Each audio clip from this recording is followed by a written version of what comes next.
Hello and welcome back to part 1B. In this part, we're going to talk about some general safety things to get you into the lab as well as some things for the school safety.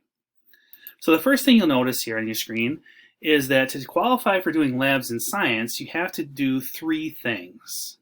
One is you have to complete and turn in your safety signature sheet, which is shown on the left. This has some general guidelines of things that are similar to what we talk about, but slightly different, as well as a safety signature area. Now it says that you should tear that bottom part off and return to your teacher, but please just turn the whole sheet back into your teacher. We will be posting a PDF version of this on Google Classroom for you to refer back to in the future.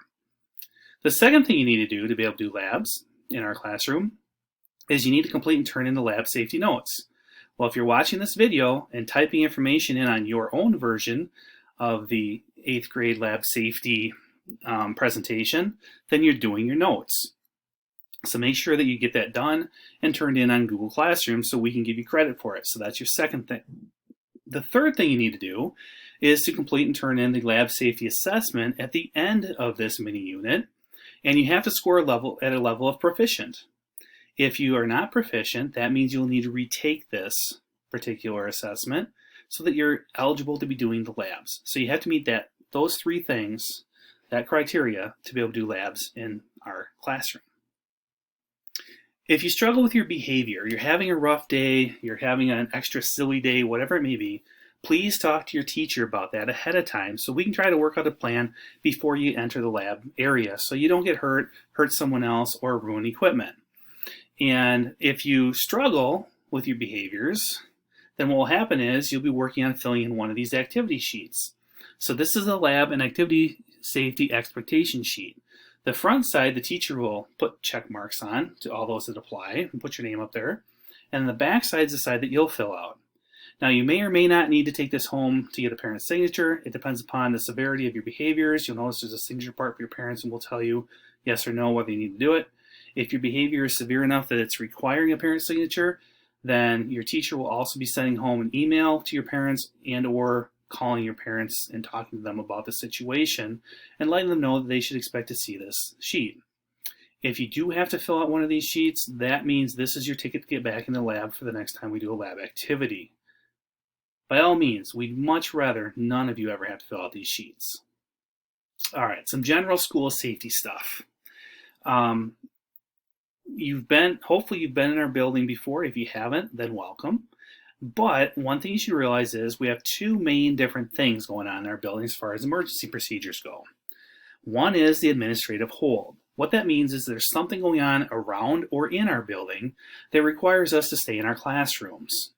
It could be a health situation, it could be that there's a bee flying around, it could be all sorts of different things, construction activity, it could be lots of different stuff going on. And so for administrative hold, we just have to stay in our classroom and do our job as we've been doing. Now, if they tell us that there's a lockdown situation, then that's a lot more severe. That means we need to take things very seriously and follow the safety protocols very carefully. The lockdown procedures, what we do is we do something called the ALICE protocol, and that stands for alert, lockdown, inform, counter, and evacuate. Alert means that the administrators will get on the PA system and tell us something's going on and that we need to lock down. We need to be quiet, we need to shut down our lab equipment right away, and we need to follow the safety protocols for that. The lockdown means that we are shutting our door, closing curtains, and getting out of the way. Inform is if we see something going on, we need to let everyone else know that there's something going on so they can be safe as well. Counter means that we try to protect ourselves and defend ourselves against an intruder. And evacuate is where we leave the building, and we have several different evacuation points we can go to. However, I'm not going to talk about them on this particular video. Now realize with the ALICE protocol, we don't necessarily have to do it in this order. Ideally, we never have to do this other than for practice. However, the ideal scenario is if you do have to do this, you get to the evacuation points as quickly as possible and you don't spend time in the building unless you have to. So for emergency procedures, remember, when you hear it, do it. That means you have to be quiet so you can hear the situation and what's going on. If we do need to evacuate our building, again, we have two main rally points at this point in time. I'm not going to say what they are in this video. However, if we're doing a practice drill, we need to evacuate due to a more minor incident in the building, then we would probably evacuate down to the high school, either to the stadium or to the gymnasium. And we'll practice that in school, and your teachers will tell you where you go, depending upon who you have for that teacher.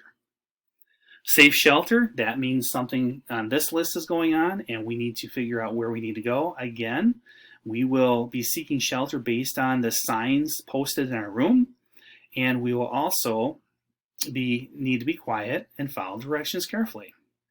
Fire drills are not the same as the evacuation drills. For fire drills, we also have a sign on our wall that will tell us where we need to go and what we need to do. And we'll practice that as well, generally once a month. Remember, lab preparation is a great way to be safe and responsible. Before every lab, we'll talk about it. That's called our pre-lab time of how to use the equipment, what equipment, where to get supplies, how to dispose of supplies. Being prepared will prevent you from wasting time and hopefully prevent you from making a mistake that could be creating a hazard to either yourself or others in the room. Remember, if you do something that's hazardous, it could affect others as well as yourself. We want everyone being safe. At the beginning of each lab period, you'll be given a chance to ask questions. If you're unsure of a procedure, ask about it, because maybe I'm assuming that you know something. Maybe I forgot to say it. Maybe I wasn't clear in my instructions. Make sure you ask questions if you have them before you go back and try to do something. And always pay close attention to all instructions are given. Realize the instructions are given to you verbally as well as in writing. So you should be able to figure it out. And if you can't, go back to the next one and ask questions. Be safe. We always want you safe. Silliness in the lab will likely result in an alternative assignment for the lab, which generally means we'll give you the data and then you just have to analyze the data. If we have a video of it, you may have to collect the data and then analyze that data. And it will also likely result in you filling in one of those lab expectation sheets.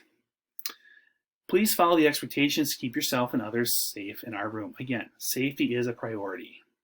One of the things you can do, or several of the things I guess you could do, would be to keep your work area free from clutter. It's always a good idea to clean up your table area so you can find everything. It's a good idea to clean up your lab table area. And if you're at home working on things, keep your workbench clean, put your tools back where they belong, and then you can always find them for another day. Water bottles are allowed in our room as long as you follow the expectations that go along with those water bottles and they don't become a distraction to yourself or others.